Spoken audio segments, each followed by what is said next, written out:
no livro de 2 Samuel, capítulo 12. 2 Samuel, capítulo 12. Hoje nós estamos encerrando essa minissérie de pregações. Nós vimos no domingo passado sobre o capítulo 11 e hoje nós vamos ver sobre o capítulo 12. Nós vamos falar nessa noite sobre consequências.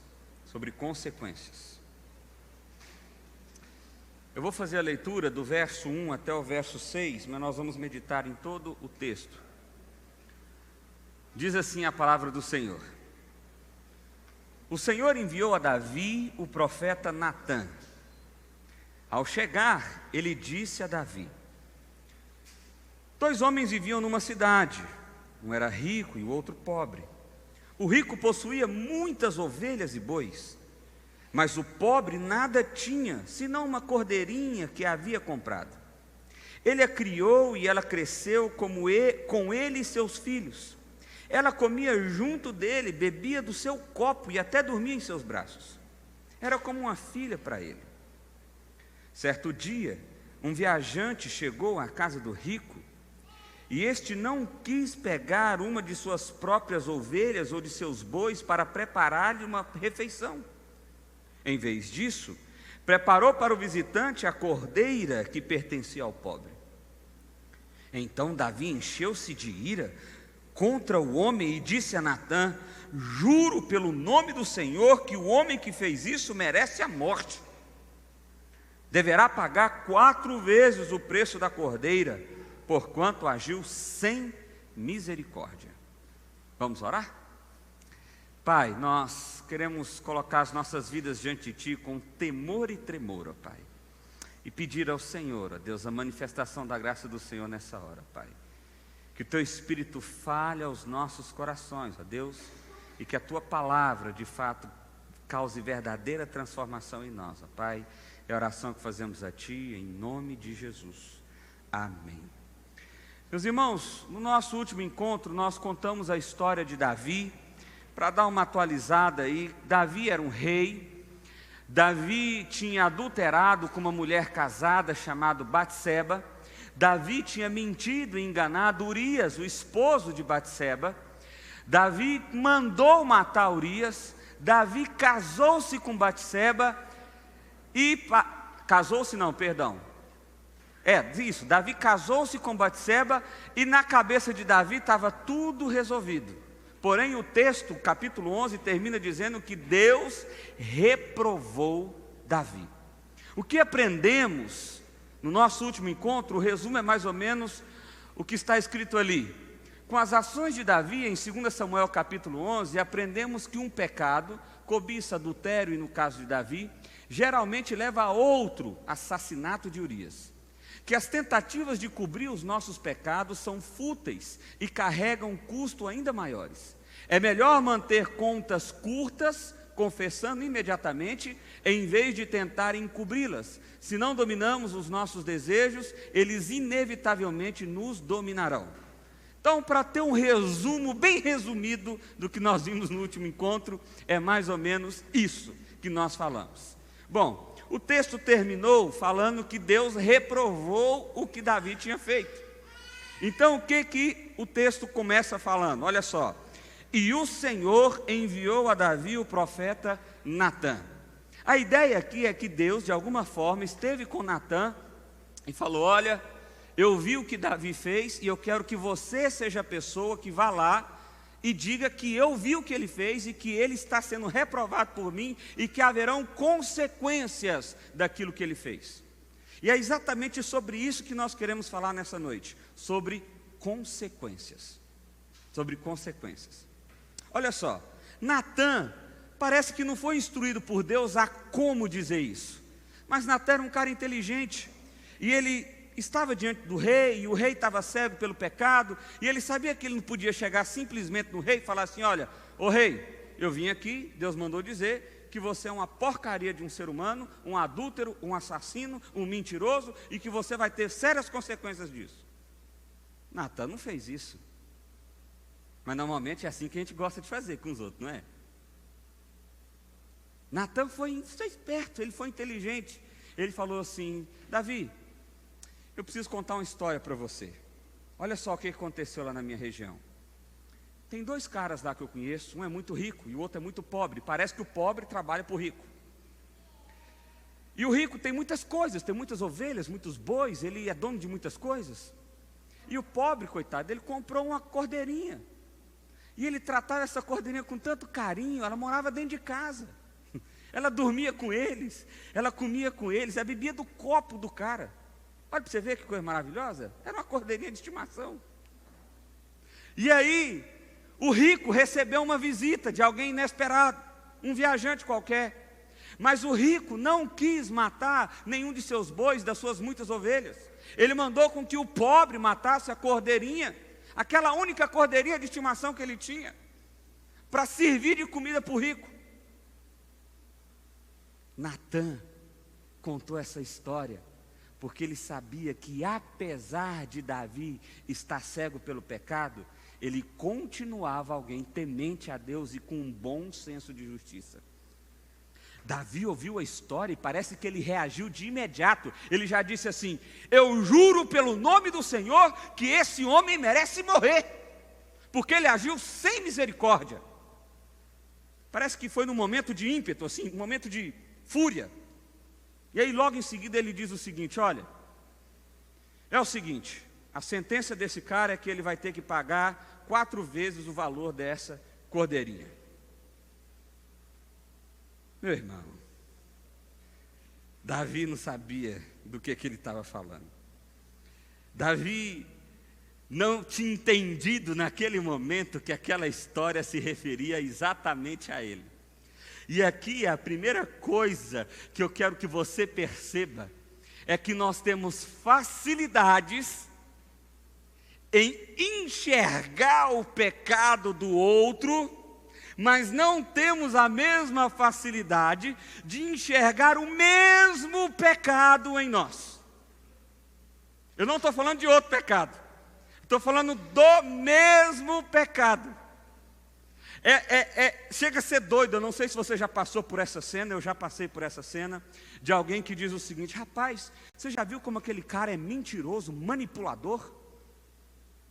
E eu estou pensando, mas esse cara também é. Essa pessoa que está acusando o outro também faz isso.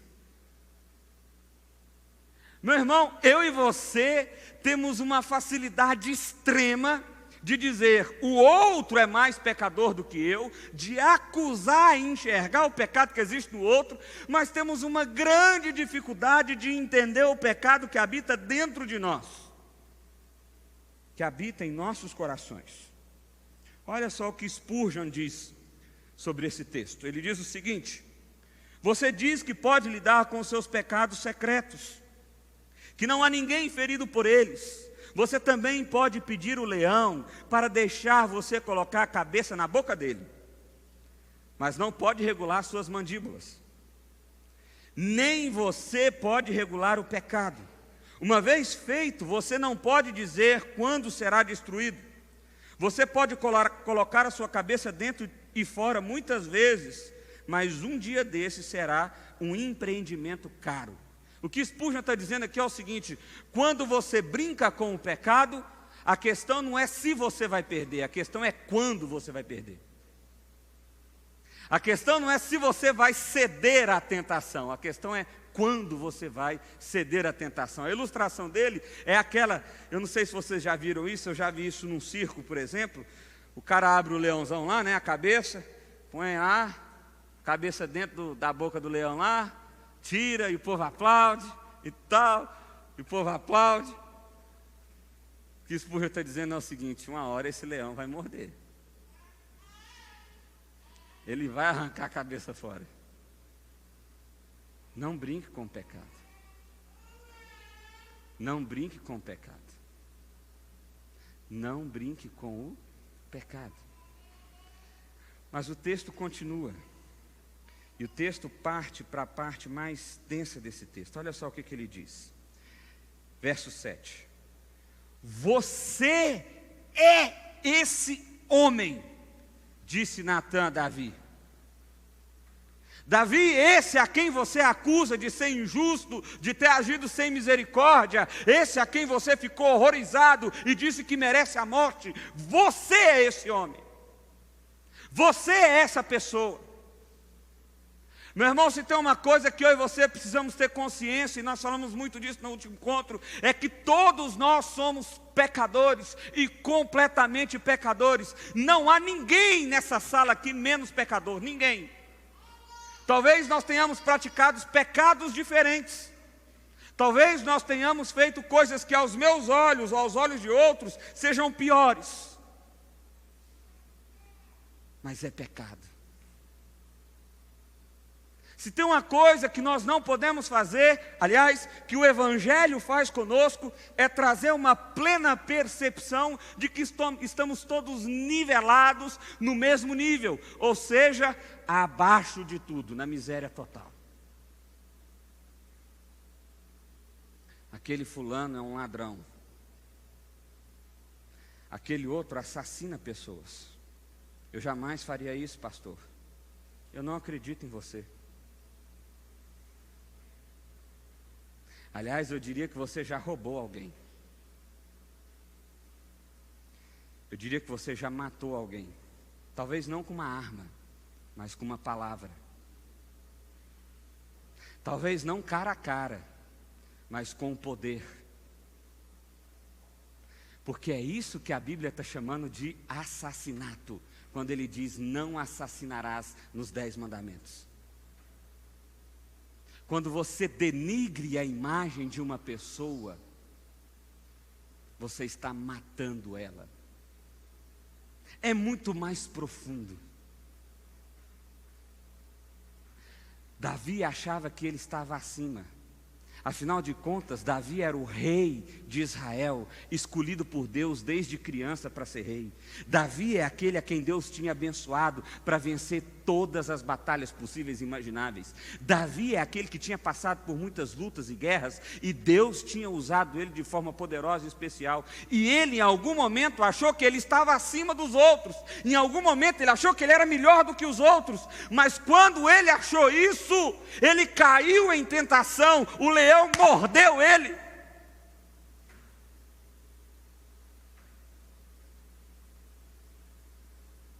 E Deus enviou um homem para dizer, você não é tão bom assim. E sabe, meu irmão, esse é o nosso problema. Não percebermos que somos tão bons assim. Porque quando você não percebe que você não é tão bom assim, o Evangelho não faz sentido para você. Porque o Evangelho, ele começa a partir do momento que você compreende que você não é tão bom assim. Que você compreende que você precisa e necessita de salvação. Que você compreende que você precisa e necessita de que seja resgatado da condição que você está de condenação para o inferno. Mas como se não bastasse, preste atenção o que continua dizendo o verso 7. Olha só. Você é esse homem, disse Natã a Davi, e continuou. Assim diz o Senhor, o Deus de Israel, eu ungi rei de Israel, eu o livrei das mãos de Saul, dei a você a casa e as mulheres do seu Senhor, dei a você a nação de Israel e Judá, e se tudo isso não fosse suficiente, eu teria dado mais ainda, porque você desprezou a palavra do Senhor, fazendo o que ele reprova. Eu fiz tudo por você, diz o Senhor, e ainda assim você me desprezou. Meu irmão, essa cena me lembra muito a cena quando Jesus estava no barco com os discípulos, e vem uma grande tempestade, e o barco parece que vai afundar, e os discípulos recorrem a Jesus, que estava dormindo, e diz assim, Jesus, você não se importa que nós vamos morrer? Você não se importa que nós vamos acabar, perecer? Jesus levanta calmamente, olha para aquele vento forte, para a tempestade do mar e diz, acalma-te, aquieta-te, e fez grande bonança, e os discípulos começaram a olhar e falar, quem é esse homem? Meu irmão, preste bem atenção, Jesus rasgou o céu, o próprio Deus se fez homem, o próprio Deus se humilhou, a minha e a sua condição, o próprio Deus assumiu o meu e o seu pecado, o próprio Deus te livrou da morte eterna, o próprio Deus te deu vida eterna, o próprio Deus te garante os céus e te dá esperança sem fim, e ainda assim nós estamos hoje reclamando e perguntando: aonde está o Senhor?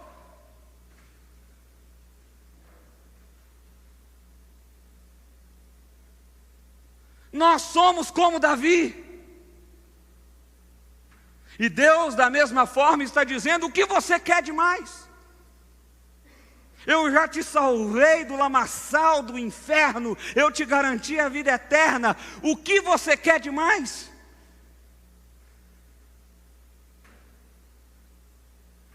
O que é que te falta? Ah, pastor, a minha vida é cheia de dificuldades. Bênção, ele disse que seria assim. Pastor, a minha vida tem muito drama. Show de bola, escreve um livro, ganha dinheiro com isso. Pastor, a minha vida não decola, não vai para frente. Meu irmão, você entendeu errado o Evangelho. O Evangelho não é sobre você sendo o Senhor sobre todas as coisas, que tem alguém poderoso que te sirva, que se chama Deus. Não, não, não, não. O Evangelho é sobre um Deus soberano, majestoso, que não depende de nada e de ninguém para existir, e que ainda assim olha para você, miserável que é, e diz: eu te amo. Isso é o Evangelho. Esse é o Evangelho.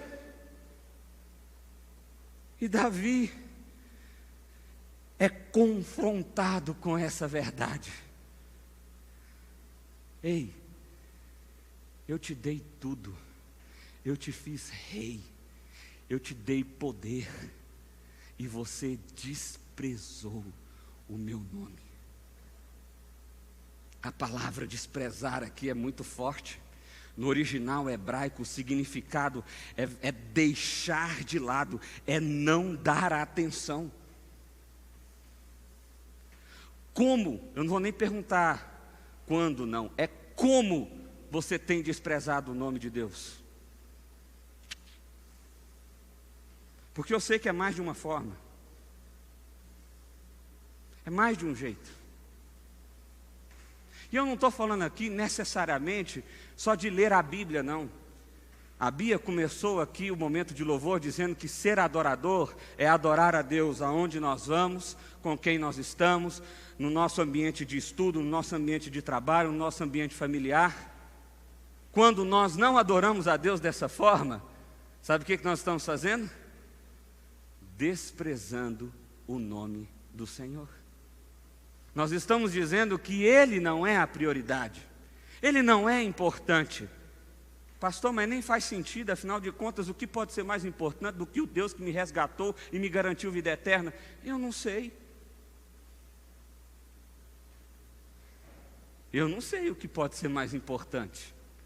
Mas no seu dia a dia, na sua ação, na sua atitude, o que tem sido mais importante do que esse Deus que rasgou os céus e que te deu vida eterna?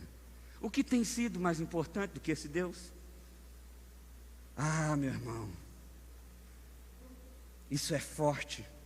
Bill Hybels, um pastor americano já aposentado, ele diz o seguinte: quando cobiçamos o emprego, o cônjuge, a renda, a casa, o carro de outra pessoa, estamos dizendo: você não foi justo comigo, Deus, mereço um emprego mais agradável, uma renda mais lucrativa, ou uma renda maior, uma casa melhor, um esposo ou uma esposa mais bonita. Você me deve algo melhor, Deus.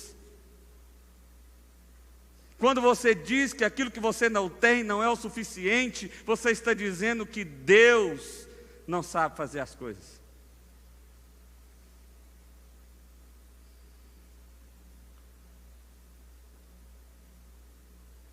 E a pergunta é: quem é que sabe então? Você? É você que sabe fazer as coisas? Né? Lembra daquele filme lá, que eu esqueci o nome? Que o Jim Carrey lá se transforma em Deus por um dia? Todo-Poderoso. Pai, eu fico imaginando aquele negócio ali. Já pensou? Deus fala assim, não, então tá bom. Você está achando que eu estou errando?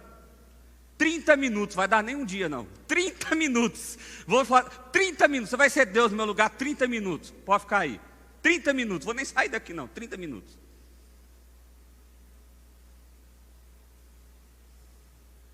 E aí? O que você acha que ia acontecer? Eu acho que o mundo ia acabar em 5. 5 minutos, acabou o mundo. Não tem nenhum ser humano na Terra mais. Em 5 minutos vai acabar tudo.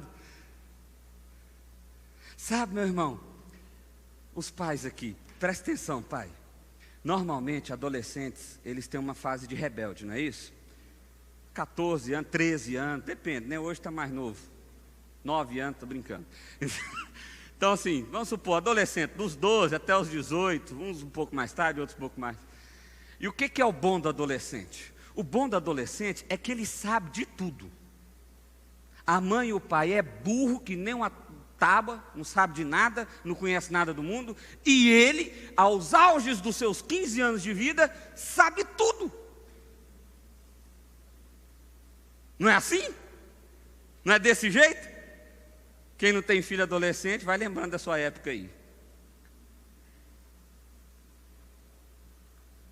E aí nós crescemos, nos tornamos adultos, compreendemos a mensagem do Evangelho, e o que a gente é?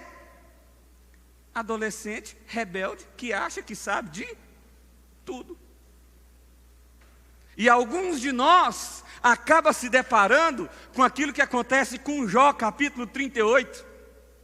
Quando Jó está lá reclamando com Deus, até que Deus, porque a gente sempre vê a história de Jó, o cara é bonzinho demais, pensa num cara, esse cara era crente, miséria, não era não, era igual Davi, igual eu, igual você, mesma coisa. Ele passou, depois do capítulo 1, que ele é show de bola mesmo, reage e tal, não, vou ficar aqui firme, é tal, é eu e Deus. Do capítulo 2 em diante é reclamando. Do capítulo 2 até o capítulo 38, reclamando. No capítulo 38, Deus resolve aparecer para Jó, no meio de um redemoinho lá, e diz assim, Jó, você está achando que você é o sabichão? Eu quero fazer umas perguntinhas para você, só para ver se nós estamos no mesmo nível de discussão aqui. Primeira pergunta, onde você estava quando eu lancei fundamentos sobre a terra? Onde é que você estava quando eu criei a terra? Aí Jó pensou, pai, não estava vivo não, né? Não, Jó, peraí, tem mais. Onde você estava quando eu dei limites às águas? Falei, aqui vai ser oceano, aqui é rio, aqui é córrego, aqui é ribeirinho, sei lá. Onde você estava? Jó, onde você estava quando eu criei os animais que voam? Onde você estava quando eu criei os animais aquáticos? Onde você estava quando eu falei que vai ser de dia, que vai ser de noite, que vai ter chuva? Onde você estava, Jó? Aí Deus vai, ó, capítulo 38, 39, 40, 41. No capítulo 42, Jó fala assim, não, chega. Ô Deus, eu vou falar um negócio para você aqui, como um bom goiano, Jó é um bom goiano. Eu não sabia de nada, não. Olha, eu falei de coisa que eu nem sabia. Agora que eu vi que eu falei asneira, eu achava que eu te conhecia, mas agora eu te conheço de verdade. Então, Deus, me perdoa por ter falado dessas besteiras aí. Você está entendendo, meu irmão? Você está entendendo? Como você tem desprezado o nome do Senhor? Sabe, algumas coisas a gente precisa destacar aqui nesse texto. Primeiro, ninguém, por mais escolhido e abençoado ou usado por Deus, é imune a um caso extraconjugal. Davi era o cara. Davi tinha mais de 300 concubinas, mais de 5 esposas, e ainda assim teve um caso extraconjugal. Como é que pode um trem desse? Ninguém está imune a isso. Segundo, qualquer pessoa, independentemente de quantas vitórias conquistou, pode cair desastrosamente. E é isso que tem acontecido ao longo da história. Homens e mulheres que são referências para nós, às vezes referências religiosas positivas, de repente caem. E a nossa fé vai com eles, porque nós depositamos fé neles. Meu irmão, se você está aqui nessa igreja por minha causa, eu vou dizer um negócio para você: você está lascado, porque eu sou ruim, eu não presto. E você vai se decepcionar comigo, se já não se decepcionou alguma vez. E se já se decepcionou alguma vez, vai se decepcionar de novo. Porque nem eu, nem qualquer outra pessoa pode ser referência dessa igreja. A única referência dessa igreja é Jesus Cristo. Ele é o perfeito, Ele é aquele que não falha, Ele é aquele que ama de forma incondicional. Ele é quem tem um amor perfeito.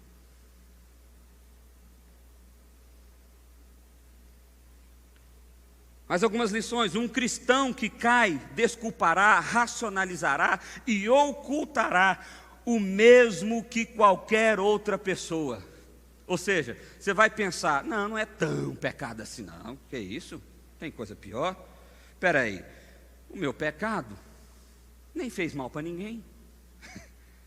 Quer saber? Eu não preciso confessar, eu vou pôr debaixo da moita esse troço aqui, ó. Joga debaixo do tapete, deixa para lá. Como uma criança faz. Foi você que pegou? Não foi eu que peguei não, papai. Foi não.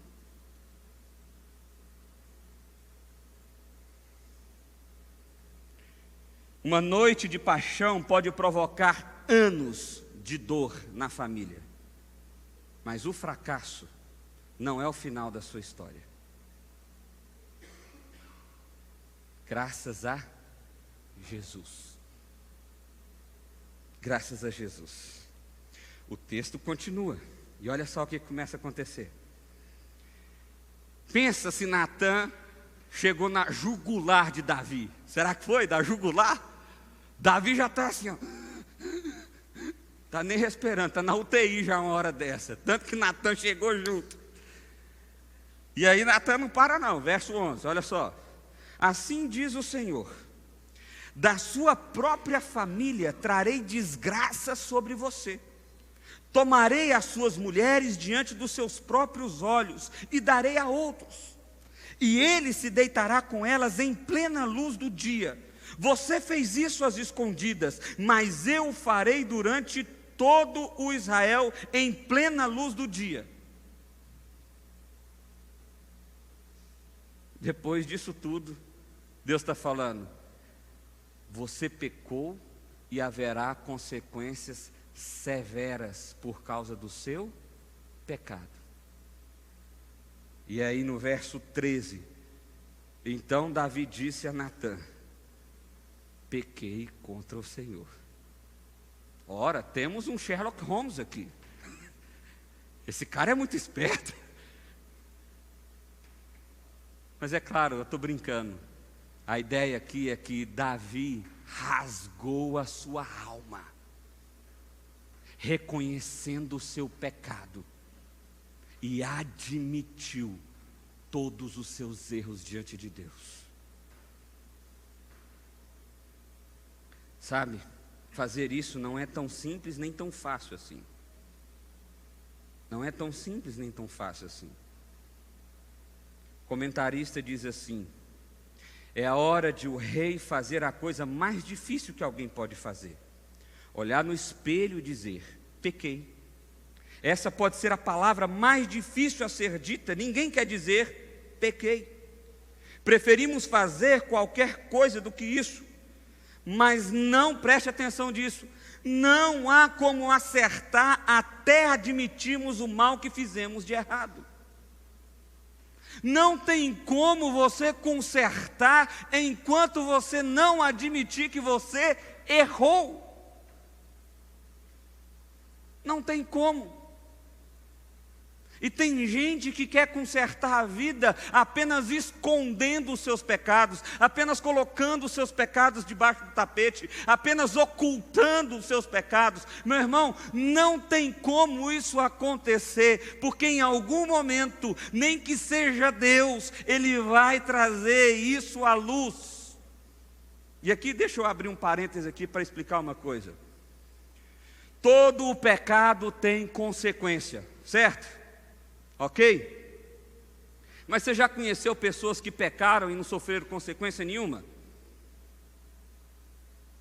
Eu já conheci. Por que isso não aconteceu? Porque essas pessoas, que eu vou falar que é sério, hein? Não são filhos de Deus. Pelo menos não nesse momento.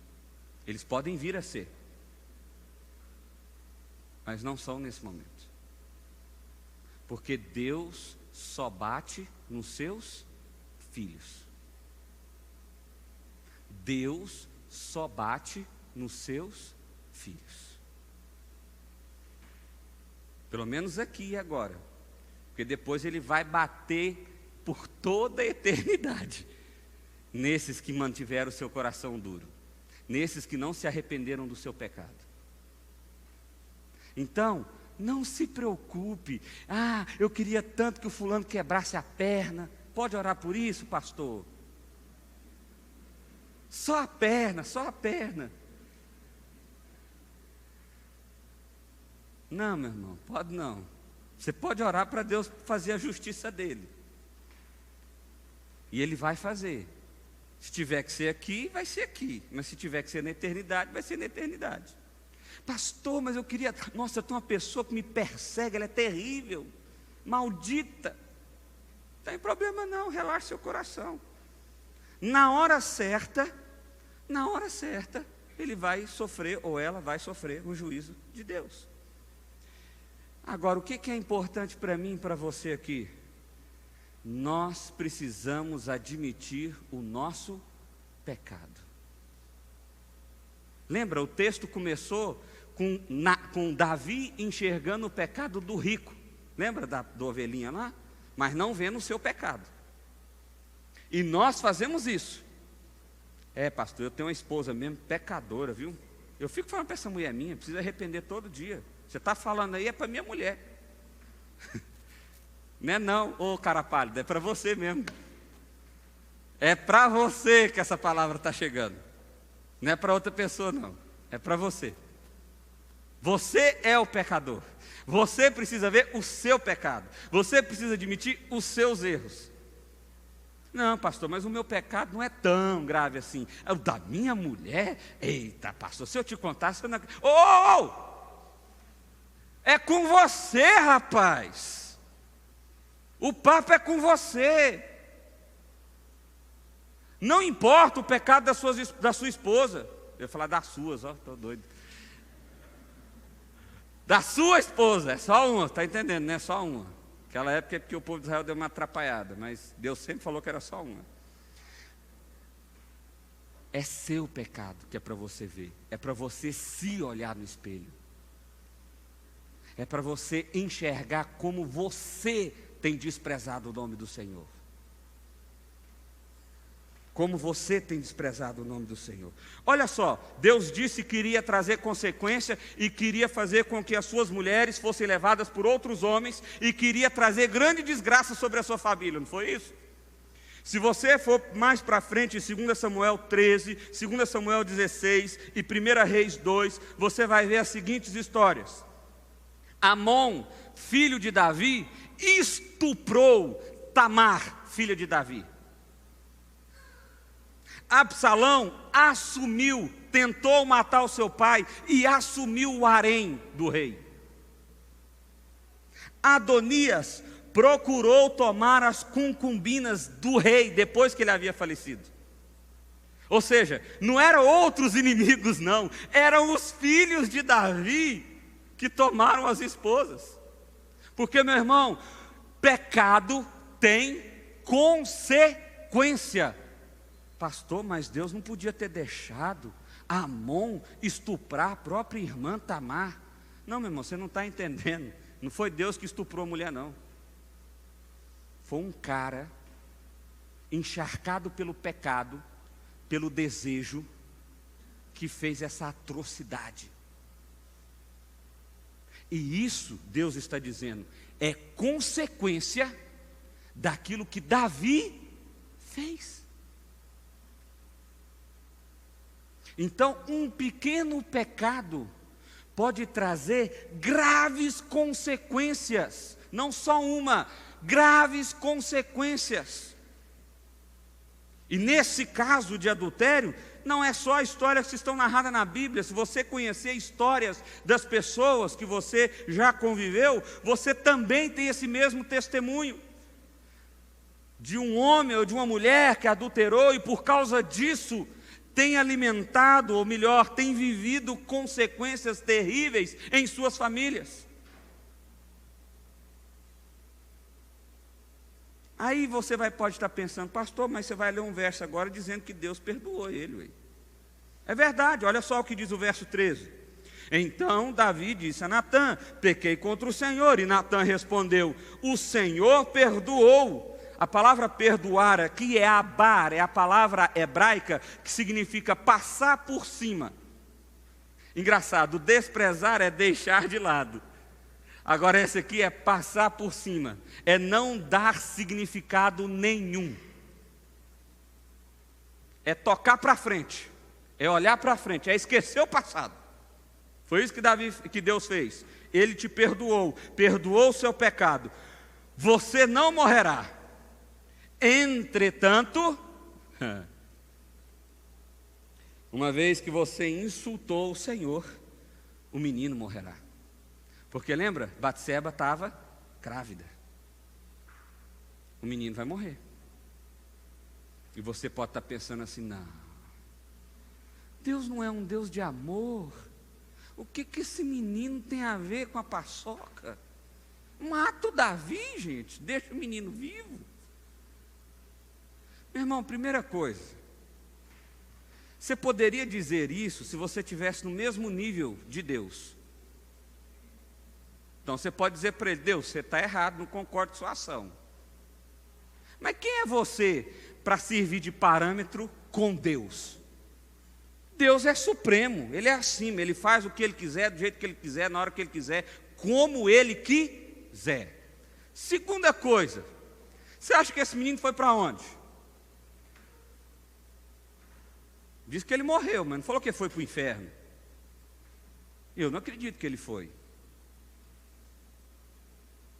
Mas nem isso serve de absoluto consolo. Fala, então tudo bem, se não foi, né, está tudo certo. Não, o problema não é esse. A questão é que Deus aplicou o juízo dele. E ponto final. Fim de papo. Por que o menino morreu? Foi porque Deus matou ou foi porque Davi pecou? Foi porque Davi pecou. Não troca as bolas aqui não. A responsabilidade é de quem? De Davi.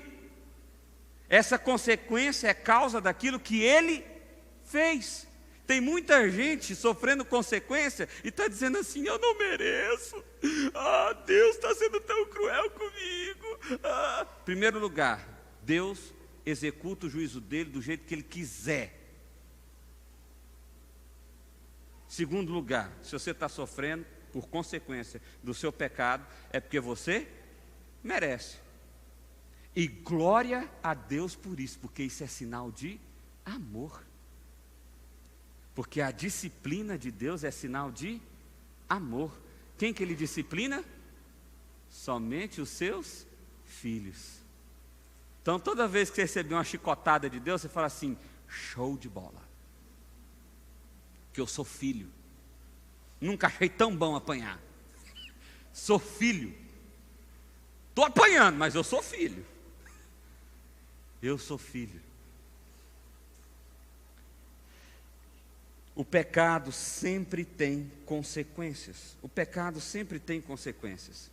E por isso eu queria contar essa história para você entender claramente o que significa consequências apesar do perdão. Apesar do perdão. Eu vou ler, preste bem atenção. Há uma história sobre um garoto cujo pai bateu um prego na porta do celeiro toda vez que ele fazia algo errado. Logo havia muitos pregos. Então, um dia, o menino aceitou a Cristo como Salvador e começou a viver para Ele. Para impressionar o seu filho com a maravilha de ser perdoado, o pai levou ao celeiro e puxou todos os pregos da porta e disse: É isso que significa perdoar todos os seus pecados. Eles se foram para sempre. O garoto ficou profundamente impressionado, então, olhando para a porta, perguntou: mas pai, como posso me livrar dos furos que os pregos fizeram? Sinto muito, disse o pai, mas eles permanecerão. Porque pecado sempre tem consequência. Você foi perdoado, os pregos foram tirados, mas os furos que os pregos fizeram, eles permanecerão. Sabe quando que eles vão sair por inteiro e por completo? Quando Jesus vier. E aí ele diz que o nosso corpo vai ser transformado, totalmente glorificado, e seremos plenamente lavados e remidos pelo sangue do Cordeiro. E assim desfrutaremos de dias eternos, onde não haverá nem cicatrizes, nem dores, nem lágrimas, nem sofrimento, nem nada. Porque nesse dia, não só os pregos serão retirados, mas inclusive os furos que eles fizeram. Amém? Isso é ser perdoado. Mas lembre-se, o pecado tem consequência. E aqui, você começa a entender por que Davi foi chamado de um homem segundo o coração de Deus. Olha só o que o texto diz. O texto diz o seguinte, verso 15: e depois que Natã foi para casa, o Senhor fez adoecer o filho da mulher de Urias que dera a Davi. E Davi implorou a Deus em favor da criança. Ele jejuou, entrando em casa, e passou a noite deitado no chão. Os oficiais do palácio tentaram fazê-lo levantá-lo do chão, mas ele não quis e recusou-se a comer. 7 dias depois, a criança morreu. Os conselheiros de Davi ficaram com medo de dizer-lhe que a criança estava morta e comentaram: enquanto a criança ainda estava viva, falamos com ele e ele não quis escutar-nos. Como vamos dizer-lhes que a criança morreu? Ele poderá cometer alguma loucura. Os caras pensaram: ele está tão triste, ele está tão arrasado, tem 7 dias que ele está em jejum e oração, clamando ao Senhor para que a vida dessa criança não seja tomada. Como que a gente vai falar agora que a criança morreu? Ele vai se suicidar, essa é a ideia do texto. Ele vai se matar, ele vai fazer alguma loucura. Davi, verso 19, percebendo que os seus conselheiros cochichavam entre si, compreendeu que a criança estava morta e perguntou: a criança morreu? Sim, morreu, responderam eles. Pensa no gelo que os caras responderam isso.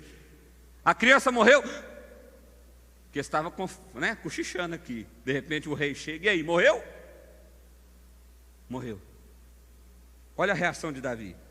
Então Davi levantou-se do chão, lavou-se, perfumou-se e trocou de roupa.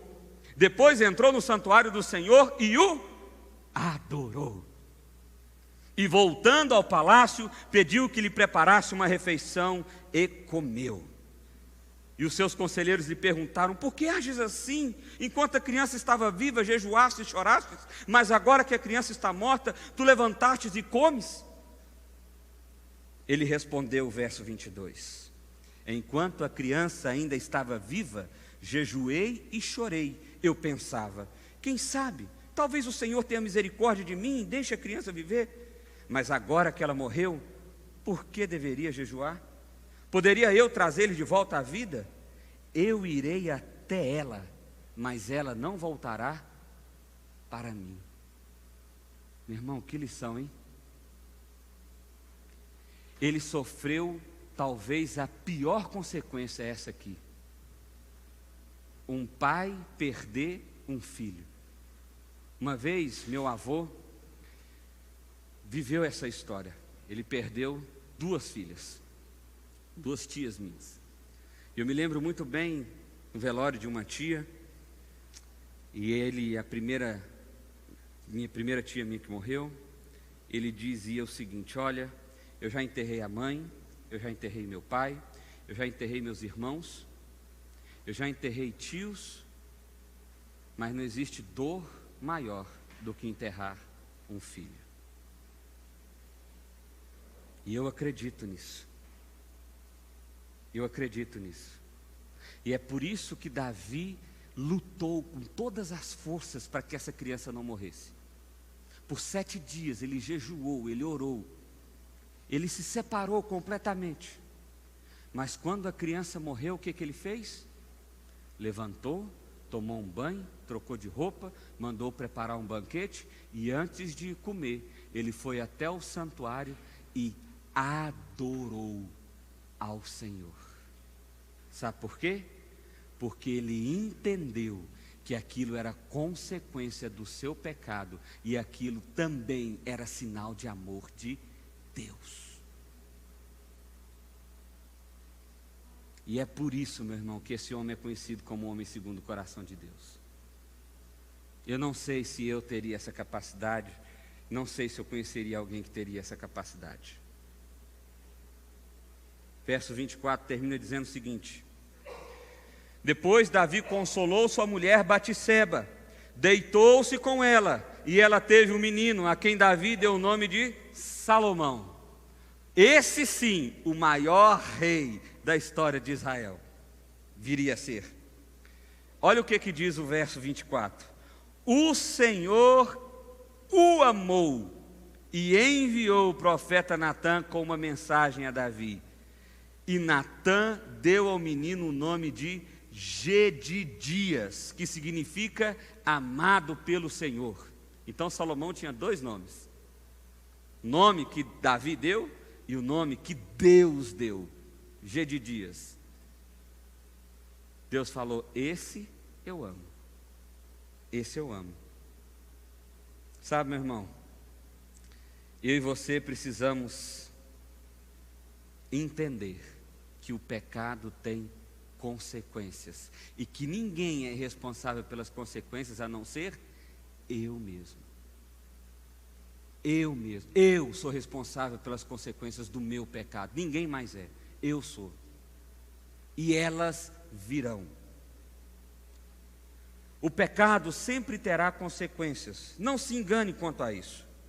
Por isso precisamos de um coração verdadeiramente quebrantado, pois a nossa tendência é culpar a Deus e aos outros pelas consequências do nosso pecado.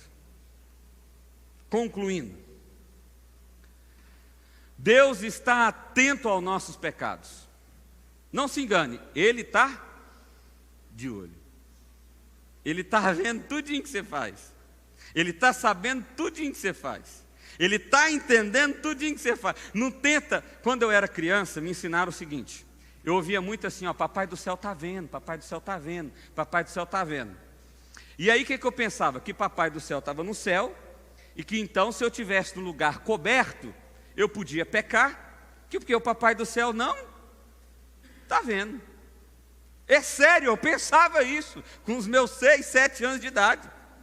Papai do céu está vendo, então eu estou debaixo da árvore e ele não está vendo.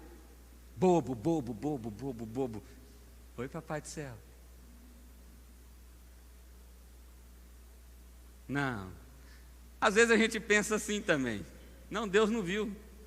Deus não entendeu, Deus não percebeu. Meu irmão, Deus está atento a todos os seus pecados. Segundo, todos os seus pecados, todos os seus pecados, todos os seus pecados, todos os seus pecados têm consequências. Não estou dizendo que vai morrer seus filhos tudo, não. Não é todas as consequências que é grave assim, não. Mas todos os seus pecados têm consequências. Pode ser uma mentirinha boba. Boba. Mentirinha. Fala que eu não estou. Quantas vezes você já passou vergonha por causa disso? Às vezes é imediato. É na hora. Terceiro, as consequências dos meus pecados são minha responsabilidade. Não é do seu marido, não é da sua esposa, não são dos seus filhos, não são da sua igreja, não são da cidade que você mora, mas são sua. Quarto, arrependa-se o quanto antes do seu pecado. Não deixa a sua dívida com Deus ficar grande não, porque depois é difícil de pagar. Chega para Deus logo e fala: Deus, pequei, eu confesso, sou eu. Pode levar, pode levar. Sou eu que pequei. Eu que fiz o que não te agrada. Fui eu que pequei contra o Senhor. Deus, eu fiz. Quinto, Deus sempre perdoa um coração quebrantado. Isso aqui é maravilhoso, meu irmão. Deus sempre vai te perdoar se você honestamente pedir perdão a Ele. Pastor, mas o que eu fiz foi muito errado. Eu acho que eu sou pior do que Davi. Não tem problema não, Ele vai te perdoar. Ele vai te perdoar. Não existe pecado grande o suficiente que anule o amor de Deus. Vou repetir. Não existe pecado grande o suficiente que anule o amor de Deus. Último lugar, o perdão de Deus nos restaura, mas não apaga as cicatrizes. Você vai ser restaurado, reanimado, você vai ser transformado, mas isso não significa que não haverá dores, que não haverá cicatrizes, que não haverá momentos difíceis. Aliás, o que a Bíblia nos ensina é justamente o contrário. Uma última frase. Nossa pecaminosidade pode minar nossa alegria e nos fazer sentir longe do Senhor. E talvez é assim que você tenha sentido. Porque o pecado sempre nos afasta de Deus. Confissão e arrependimento, no entanto, fornecem o caminho da restauração. Meu irmão, você quer ter uma vida transformada? Confesse o seu pecado ao Senhor. Arrependa-se do seu pecado. E seja transformado pelo poder do Espírito de Deus. Não caia nessa bobagem de que eu pequei, então agora Deus não me aceita, Deus não me quer, Deus me rejeita. Não caia nisso. Mas arrependa-se profundamente do seu pecado. E arrependa-se mesmo, não seja malandro não. Porque tem gente que chora. Oh Deus, me perdoa, oh Deus, eu nunca mais, Deus. É igual quando o cara fala que vai parar de beber. Já viu isso aí? Eu nunca mais bebo, nunca mais bebo. Flamengo foi campeão. Uhul!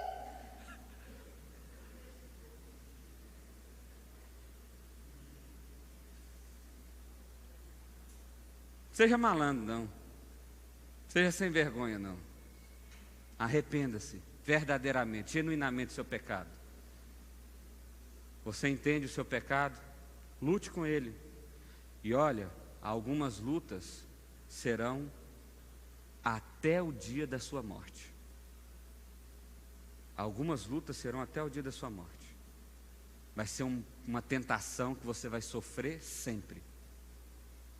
E você vai ter que ter consciência disso e dizer: eu preciso me fortalecer para não cair nesse pecado. Amém? Vamos orar? Feche seus olhos.